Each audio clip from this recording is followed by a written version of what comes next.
عشر مباركة على أهل التقى والبر والإحسان، هي أفضل الأيام في الدنيا، فكن فيها مجدا واستبق لجناني. استقبلوها بالعبادة واغنموا فضل الإله الواحد الديان، فضل الإله بعد أيام نستقبل 10 ذي الحجة، فما نصيحتك للجميع في استغلالها؟ أرجو بيان فضلها والأعمال التي تسن فيها. نعم. 10 ذي الحجة تبتدئ من دخول شهر ذي الحجة وتنتهي بيوم العيد، عيد النحر.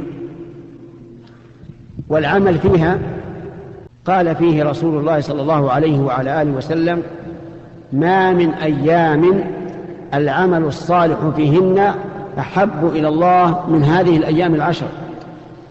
قالوا: ولا الجهاد في سبيل الله؟ قال: ولا الجهاد في سبيل الله إلا رجل خرج بنفسه وماله فلم يرجع من ذلك بشيء. وعلى هذا فإني أحث إخواني المسلمين على اغتنام هذه الفرصة العظيمة، أن يكثروا في عشر ذي الحجة من الأعمال الصالحة كقراءة القرآن والذكر وبأنواعه: تكبير، تهليل، تحميد، تسبيح، الصدقة، الصيام، كل الأعمال الصالحة اجتهد فيها. والعجب أن الناس غافلون عن هذه العشر، تجدهم في 10 رمضان يجتهدون في العمل أو لا؟